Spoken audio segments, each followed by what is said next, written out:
నమస్కారం city news తెలుగుకి స్వాగతం. ఈనాటి వార్తా విశేషాలు. ఆంధ్రప్రదేశ్ ముఖ్యమంత్రి నారా చంద్రబాబు నాయుడు శ్రీశైలంలోని మల్లికార్జున స్వామి అమ్మవారిని దర్శించుకున్నారు. నంద్యాల శ్రీ సత్యసాయి జిల్లా పర్యటనలో భాగంగా మొదట శ్రీశైలం చేరుకున్న ఏపీ సీఎం కి సున్నిపెంటలోని హెలిప్యాడ్ దగ్గర మంత్రులు Nimmala Ramanaidu, BC Janardhan Reddy, SMD Farooq, Gottipati Ravikumar, Nandyal MP Byreddy Shabari, MLA Buddha Rajasekhar Reddy తదితరులు స్వాగతం పలికారు. ఆ తర్వాత రోడ్డు మార్గాన శ్రీశైలం మల్లన్న ఆలయానికి చేరుకున్న సీఎం చంద్రబాబు ఆలయ అర్చకులు పూర్ణకుంభంతో ఆయనకి స్వాగతం పలికారు. అనంతరం స్వామివారిని దర్శించుకుని ప్రత్యేక పూజలు చేశారు.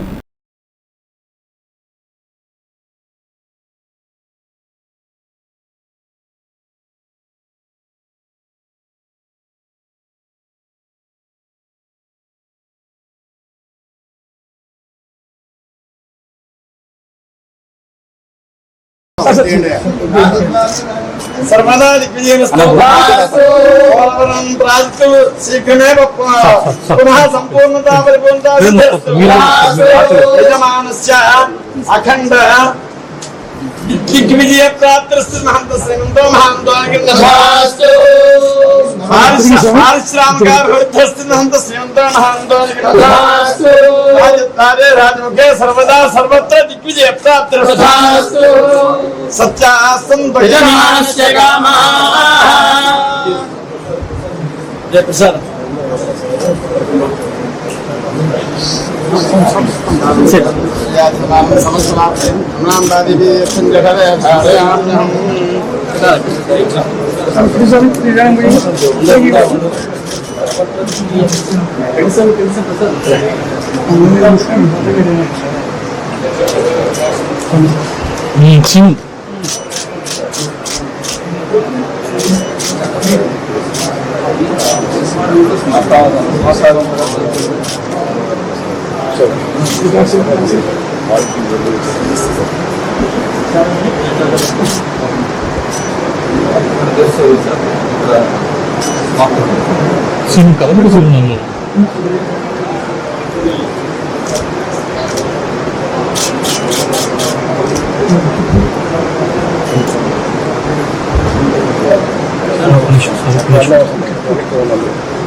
ఎస్సీ ఎస్టీ రిజర్వేషన్ల ఉపవర్గీకరణకు సుప్రీంకోర్టు గ్రీన్ సిగ్నల్ ఇచ్చిన నేపథ్యంలో ఆంధ్రప్రదేశ్ రాష్ట్ర ముఖ్యమంత్రి నారా చంద్రబాబు నాయుడు రియాక్ట్ అయ్యారు. ఈ సందర్భంగా సున్నిపేట సభలో మాట్లాడుతూ సుప్రీంకోర్టు ఎస్సీ కులాలకి ఏబీసీడీ వర్గీకరణ సబబు అని చెప్పింది. 1996-97 ప్రాంతంలో ఎస్సీ వర్గీకరణ చేశా, సామాజిక న్యాయం కోసమే ఎస్సీ వర్గీకరణ చేశామని చెప్పుకొచ్చారు. దామాషా ప్రకారం అన్ని కులాలకి న్యాయం చేయాలి అనేది తెలుగుదేశం పార్టీ సిద్ధాంతమని తెలిపారు. నేడు సుప్రీంకోర్టు దాన్ని ధృవీకరించింది. ప్రతి కులానికి ప్రతి వర్గానికి న్యాయం చేయటమే తెలుగుదేశం పార్టీ సిద్ధాంతమని ముఖ్యమంత్రి చంద్రబాబు అన్నారు. ఇక్కడికి వచ్చినప్పుడు ఈ రోజే ఒక వార్త వచ్చినది కూడా మీరు గుర్తుపెట్టుకోవాలి. సుప్రీంకోర్టు ఏదైతే ఉందో షెడ్యూల్ కులాల కోసం ఏబిసిడి కేటగరైజేషన్ సబబని ఒక నిర్ణయం చేశారు. నేను ఎప్పుడు మీరు ఒక విషయం గుర్తుపెట్టుకోవాలి, ఈ రోజు నేను చెప్పడం కాదు, సామాజిక న్యాయం తెలుగుదేశం పార్టీ సిద్ధాంతం. ఒకరిని కాదు, అందరికీ న్యాయం జరగాలి. అందుకే 96-97లో రామచంద్రరావు కమిషన్ వేసి ఆర్థిక పరిస్థితులను అధ్యయనం చేసిన తర్వాత ఏబిసిడి కేటగరైజేషన్ నేనే తీసుకొచ్చా. తర్వాత అది డిఫరెంట్ కోర్ట్స్లో ఛాలెంజ్ అయ్యి ఇప్పటి వరకు అనేక విధాలుగా ముందుకు పోయి ఈరోజు దాన్ని 7 జడ్జెస్ బెంచి ధృవీకరించారు, దాన్ని కూడా ఆమోదించారు. నేను ఒకటే మీ అందరినీ కోరుతున్నాను, జనాభా దామాషా ప్రకారం ప్రతి కులానికి, ప్రతి మతానికి, ప్రతి వర్గానికి న్యాయం చేయడం తెలుగుదేశం పార్టీ సిద్ధాంతం అని కూడా మీకు తెలియజేస్తున్నా. అందుకే మొన్న ఎన్నికల్లో మీరు చూశారు, నేను ఇచ్చినప్పుడు సీట్లు కూడా ఇక్కడ శబరిని ఇక్కడ ఎంపీగా ఇస్తే పక్కన ఎంపీగా నాగరాజు ఒక కురబ కమ్యూనిటీకి సంబంధించిన వ్యక్తిని ఇచ్చాం. పక్కన అదే మార్గం అనంతపూర్లో ఒక బోయ వాల్మీకి కమ్యూనిటీకి ఎంపీ ఇచ్చాం. ఎక్కడికక్కడ అదే మారిగా నంద్యాలలో ఫరూక్ గారికి ఆ రోజు ఎమ్మెల్యేగా ఇచ్చాం, ఇప్పుడు మంత్రిగా చేశాం. సామాజిక న్యాయం ఇంకో పక్క కర్నూలులోనే టీజీ భరత్ని ఒక వైశ్య కులాన్ని నుంచి ఎమ్మెల్యేకి ఇచ్చి ఇప్పుడు మంత్రి చేశాం.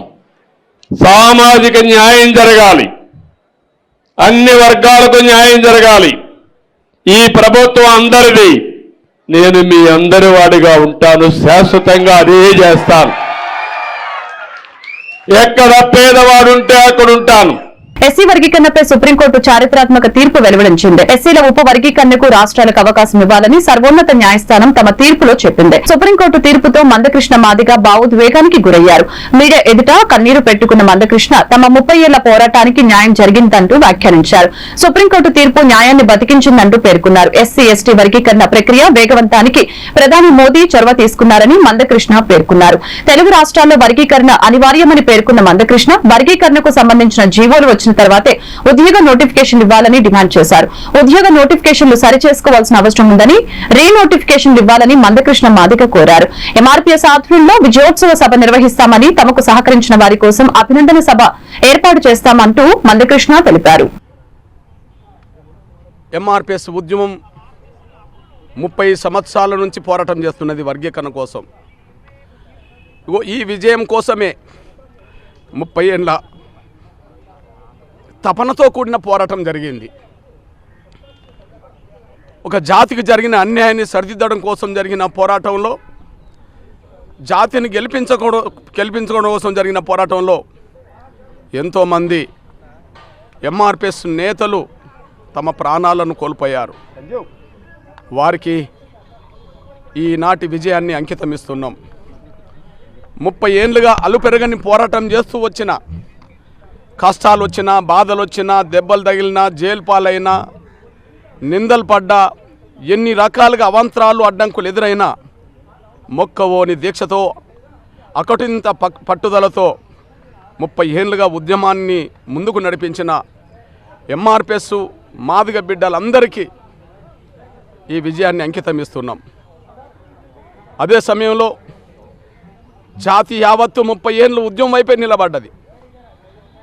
ఎన్నో కుట్రలు, ఉద్యమాన్ని దెబ్బతీసే కుట్రలు జరిగినాయి. ఎంతోమంది స్వార్థపరులు వెన్నుపోట్లు పొడవచ్చే ప్రయత్నం చేశారు.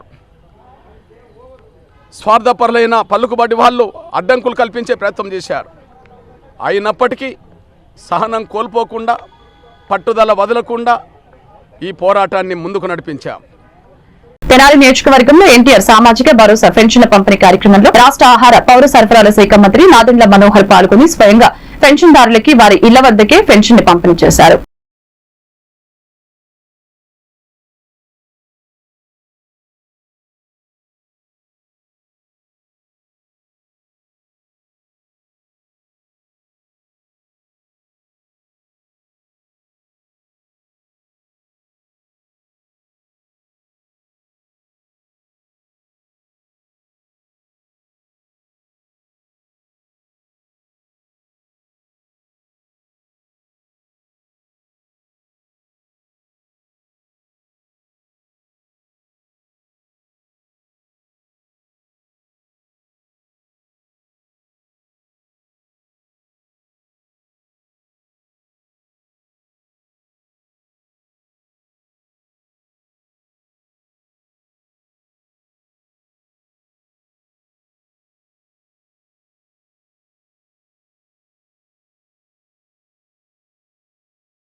ఈ నెల 5, 6 తేదీల్లో 2 రోజుల పాటు రాష్ట్ర సచివాలయ 5వ భవనంలో కలెక్టర్ల సమావేశాన్ని నిర్వహించనున్నట్లు రాష్ట్ర రెవెన్యూ శాఖ ప్రత్యేక ప్రధాన కార్యదర్శి ఆర్పీ సిసోడియా వెల్లడించారు. ఈ మేరకు గురువారం రాష్ట్ర సచివాలయంలో సీసీఎల్ఏ జి జయలక్ష్మితో కలిసి సంబంధిత శాఖల అధికారులతో సన్నాహక ఏర్పాట్లపై ఆయన సమీక్షించడం జరిగింది. ఈ నెల 5, 6 తేదీల్లో జిల్లా కలెక్టర్ల సమావేశాన్ని నిర్వహించడం జరుగుతుందని, మొదటి రోజు కలెక్టర్లతోనూ, రెండవ రోజు కలెక్టర్లు, ఎస్పీలతో కలిసి సంయుక్త సమావేశం నిర్వహించనున్నట్లు తెలియజేశారు. ఈ సన్నాహక సమావేశంలో సీసీఎల్ఏ జి జయలక్ష్మి, అదనపు CCLAs Prabhakar Reddy, Guntur range IG Sarvashreshth Tripathi, Guntur జిల్లా కలెక్టర్ నాగలక్ష్మి, ఎన్టీఆర్ జిల్లా కలెక్టర్ సృజన, ప్రణాళిక శాఖ director R Rambabu, protocol director Balasubrahmanyam Reddy, CRDA అదనపు కార్యదర్శి Sivaramakrishna, GID deputy secretary Ramasubbaiah తదితరులు పాల్గొన్నారు.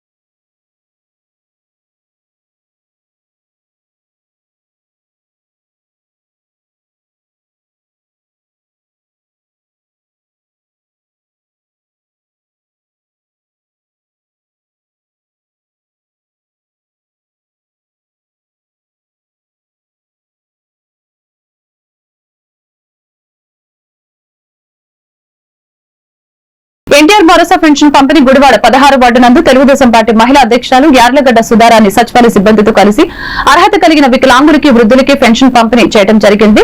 సీఎం చంద్రబాబు నాయుడు ఆదేశాలకు అనుగుణంగా ఉదయం 5 గంటల నుంచి వికలాంగులకు 6,000 రూపాయలు, వృద్ధులకి 4,000 రూపాయలు అందజేశారు.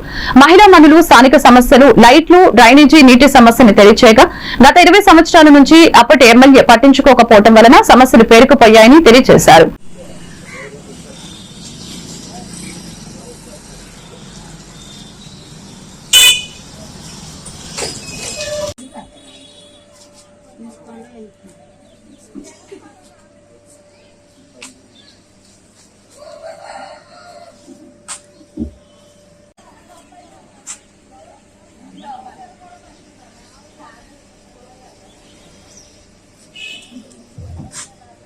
ఇంకేంటి కుడియల పంపు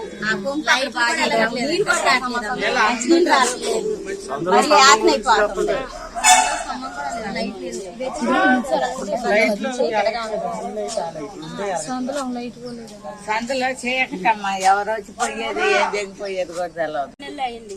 2 నెలలు అయినా కూడా రాము గారు చాలా ఇదిగా పనులు అన్ని కూడా వర్క్ స్టార్ట్ చేశారు. చూస్తున్నారుగా మీరు, రోడ్ల మీద డ్రైనేజీలు బురద నిండిపోయి ఉన్న ఇన్ని సంవత్సరాలు కూడా 20 సంవత్సరాల నుంచి కూడా మనకు డెవలప్మెంట్ అనేది కూడా ఏమీ లేదు. కొడాల నాని గారిని గెలిపించారు మీరు 20 సంవత్సరాలు ఒక ఎమ్మెల్యేగా, ఆయన చేసింది ఏమీ లేదు. ఇప్పుడు రాము గారు వచ్చారు, మనకి లైట్లు అవనివ్వండి, వాటర్ కన్వెంట్ అవనివ్వండి, ఈ డ్రైనేజీ ఇవన్నీ కూడా చూస్తున్నారు. ఇప్పుడు ఏంటంటే ఐ లవ్ గుడివాడ అని చెప్పి రాము గారు ఒక మంచి కార్యక్రమం పెట్టారు. ప్రతి వార్డుల్లో కూడా అందరూ స్వచ్ఛంద సంస్థలు మేము కూడా తిరుగుతున్నాము. తిరిగి వార్డులు డ్రైనేజీలు క్లీన్ చేయటం గానీ, చెత్త తీసుకెళ్లటం గానీ ఇవన్నీ చేస్తున్నారు. అందరికీ నమస్కారం అండి. ఈ రోజు నారా చంద్రబాబు నాయుడు గారు ఆదేశాల మేరకు ఉదయం 5 గంటలకే పెన్షన్ పంపిణీ చేయడం జరిగింది. ఇప్పటి వరకు కూడా 75% పెన్షన్ పంపిణీ చేయడం జరిగింది. బాబు గారు ఏదైతే మేనిఫెస్టోలో ప్రవేశపెట్టారో అది ఆయన ముఖ్యమంత్రిగా ప్రమాణ స్వీకారం చేసిన వెంటనే కూడా ఈ పెన్షన్లు అమలు చేయడం జరిగింది. అట్లాగే వికలాంగులకి 6,000 రూపాయల పెన్షన్, మరి వృద్ధులకి 3,000 రూపాయల నుంచి 4,000 రూపాయల పెన్షన్. అట్లాగే మరి బాబు గారు 3 నెలల ముందలే మన ప్రభుత్వం వస్తే ఉగాది నుంచి కూడా 1000 చొప్పున 3,000 కలిపి 7,000 ఇస్తామని చెప్పి ఆయన ఏదైతే వాగ్దానం చేశారో ఆ వాగ్దానం ప్రకారం కూడా మరి గత నెలలో ఆ పెన్షన్ పంపిణీ చేయడం జరిగింది. మరి ప్రజలందరూ కూడా ఒక మంచి నిర్ణయం తీసుకుని ఒక మంచి ప్రభుత్వాన్ని ఏర్పాటు చేసుకున్నారు.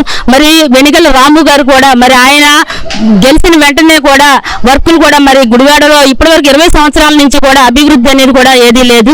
ఆయన ఏదైతే అన్నారో మరి అట్లాగే వెంటనే గెలిచిన తెల్లారి 5వ తారీఖు నుంచే కూడా ఆయన వర్కులు స్టార్ట్ చేశారు. ఒక మంచి గుడివాడ, ఒక మంచి నియోజకవర్గాన్ని మరి బాగా డెవలప్మెంట్ చేస్తున్నారు. ఇప్పటి వరకు కూడా డెవలప్మెంట్ అనేది కూడా ఏదీ లేదు. ఇక నుంచి కూడా మరి ప్రజలకి మంచి స్వచ్ఛమైన మంచినీరు కావాలి, డ్రైనేజీ వ్యవస్థ బాగోలేదు. ఇవన్నీ కూడా గుడివాడలో మరి ఇప్పుడు కూడా మురుగు వాటర్ ఈ గత ప్రభుత్వంలో కొడాల నాని గారు ఆయన మంత్రిగా చేశారు, ఎమ్మెల్యేగా చేశారు, 20 సంవత్సరాలు ఎమ్మెల్యేగా చేశారు. అయినా కూడా ఒక వాటర్ ప్రాబ్లమ్ అని ఇవేవి కూడా మరి చేయలేదు. రోడ్లు కూడా అస్తవ్యస్తంగా ఉన్నాయి. ఇవన్నీ కూడా మరి బాబు గారు గెలవంగానే మరి డెవలప్మెంట్ మొదలు పెట్టారు. అట్లాగే మన అమరావతి రాజధాని కూడా మరి మనకి పూర్తవుతా ఉంది. ఇవన్నీ కూడా ప్రజలు మరి మంచి ప్రభుత్వాన్ని ఎన్నుకుని ఇవన్నీ కూడా బాబు గారికి మంచి మెజారిటీ తోటి మరి ఆయన ముఖ్యమంత్రి అయ్యారు. అట్లాగే 53,000 మెజారిటీ వెనిగల రాము గారు ఇక్కడ గెలిపించడం ప్రజలు జరిగింది.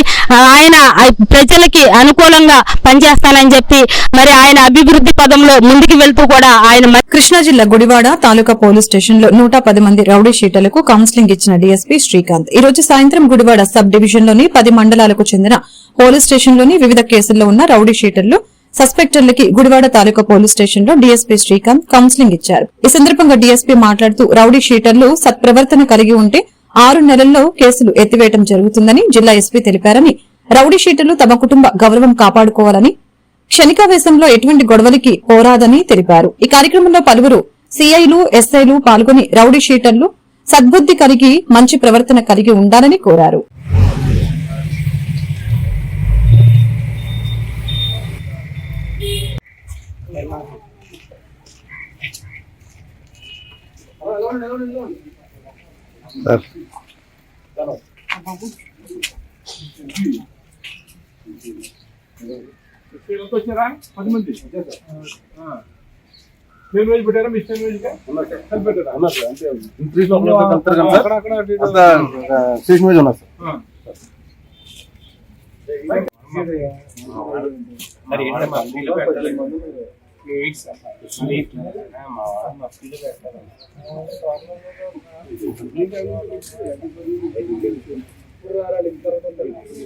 గారి ఆదేశాల మేరకి రౌడీస్తో మనము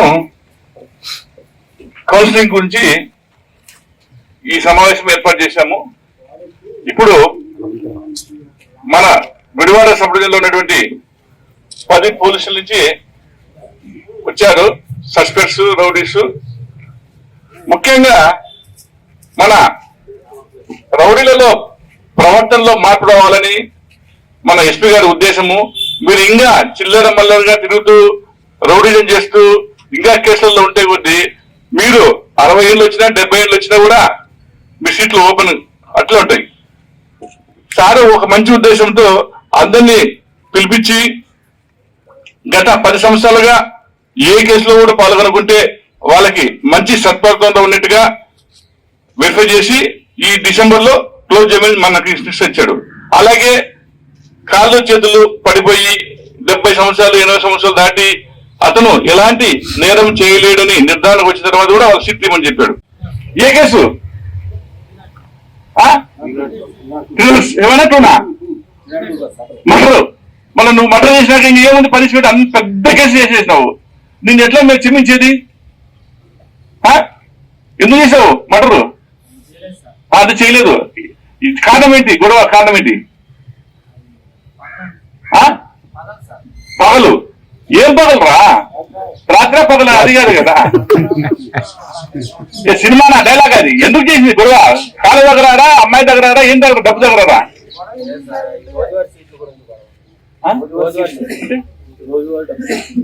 డబ్బుల గురించి ఏం చేసేది అంతేగా? రైట్, నేను చూస్తాం. నువ్వే అద్దాలు పెట్టుకున్నావు నువ్వు మటరు. సరే ఏదో మటరు తెల్ల మిషన్ చేయి పెట్టుకున్నావు నువ్వే. ఏం కేసు? సరే అతను అదే సస్పెక్ట్. ఏం సస్పెక్ట్? దొంగతనం కేసు. నువ్వురా బాబు, నువ్వే ఈరోజొక్క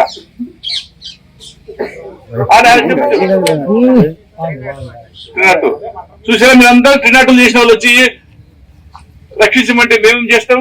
ఏం చేయలేం. దానికి చట్టం ఉంది. మీ అన్ని విషయాలు చెప్పేశారు. కొత్తగా చెప్పే ఏమన్నా అన్నీ రిపీట్ అవుతూ ఉంటాయి. ఎవరు వ్యక్తిగతంగా రౌడీలు కాదు, సస్పెక్ట్లు కాదు, దొంగలు కాదు, నేరస్తులు కాదు. అవునా కదా? వ్యక్తిగతంగా ఎవరూ కాదు. వాళ్ళన్న జీవనశైలి బట్టి, పరిస్థితులను బట్టి అలా మారుతూ ఉంటారు. అవునా కదా? కొందరు వాళ్ళు ఇరుక్కున్న పరిస్థితులు కూడా ఉంటాయి. ఎందుకంటే వాళ్ళ కోసం చేయడం, ఫ్రెండ్స్ వల్ల మద్యం మత్తులో ఉండి, గంజా మత్తులో ఉండి తెలియని పరిస్థితులు చేసే ఉంటాయి. కొంతమంది చెప్పాడు సరే లవ్ చేసుకుంటారు, ఫోక్స్ మైండ్ తెలియదు కానీ కాపురం చేస్తాడు, కడుపు వచ్చేస్తుంది కానీ ఆ అమ్మాయి నాకు ఇష్టం అన్నా కుదరదు. అలాగా కొంతమంది అలా అవుతారు. భుజం అతను పెళ్లి చేసుకుని కాపురం ఉంటే ఆ అమ్మాయిని సార్ అన్నట్టు రికార్డ్ చేసి పర్లేదు కాబట్టి అవన్నీ చేయొచ్చు. అలాగా ఎవరు తనందరూ దానికి చిన్నప్పటి నుంచి వ్యక్తిగతంగా ఎవరు చెడ్డవాళ్ళు కాదు, అందరూ మంచివాళ్లే. అందరికి బుర్ర మంచిగానే ఉంటది. మనం పెరిగే వాతావరణం బట్టే అలా తయారవుతూ ఉంటది. అది ఎలా ఉన్నా గానీ ఇక అయిపోయింది గతం కథ. ఇక్కడి నుంచి అయినా మీలో చాలా మంది 10 ఏళ్ళు 15 ఏళ్ళ నుంచి షీట్లతో బాధపడుతున్న వాళ్ళు మంచి ఇంకా ఏ కేసులు నిరుక్కోకండి. ఈ డిసెంబర్ దాకా ఇప్పటివరకు లాస్ట్ 10 years లేని కేసులన్నీ చూసి సస్పెషన్లు రౌడీలు కానీ అదర్ కేసులు లేకపోతే గ్యారంటీగా తీస్తారు. మన సారే తీసేది. ఎస్పీ గారు ఉత్తర్వులు ఇచ్చారు. కాబట్టి అందరూ శుభ్రంగా ఉండండి. ఫర్దర్ గా మీరు మంచిగా ఉన్నారని చెప్పేది ఎవరయ్యా?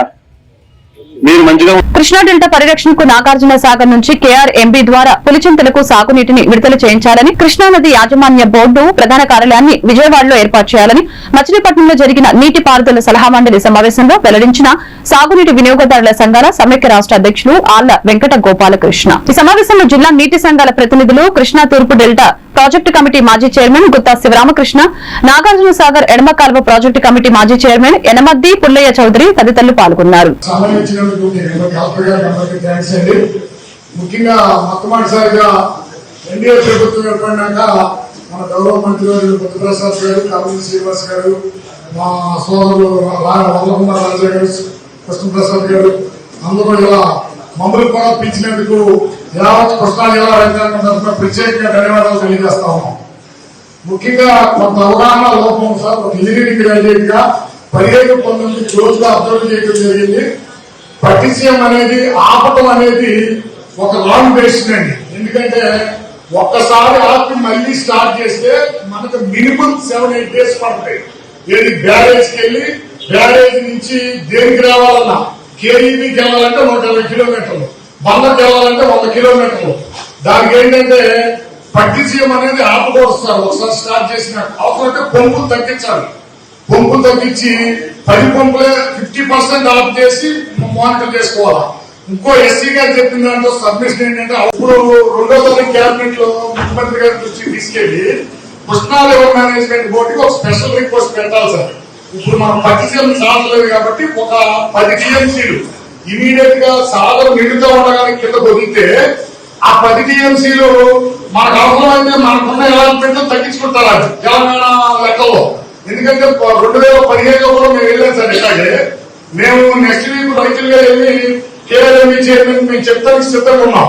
కానీ అఫీషియల్ గా ఏంటంటే ENC irrigation secretary members sir కేఆర్ఎంఈలో మనం ఇవాళ తీర్మానం చేసి ఒక 10 టీఎంసీలు కేఆర్ఎంఈకి మన ఐఐబీ ద్వారా 10 టీఎంసీలు సాగర్ నుంచి పులిచింత గవర్నమెంట్ సార్ క్లియర్ గా ఒక తీర్మానం చేసి అది మీరు క్యాబినెట్ లో తీసుకెళ్లి ఒక లెటర్ రాయాలి సార్. ఏది ఈఎన్సీ ఇరిగేషన్ స్పెషల్ సెక్రటరీ అవసరమైతే కేఆర్ఎంఈ కొత్త చైర్మన్ వచ్చారు సార్. ఈ మంత్లో కొత్త చైర్మన్ జాయిన్ అయ్యారు మన 1వ తారీఖు. అతులు చేయని సిడబ్ల్యూసీ నుంచి వస్తారండి.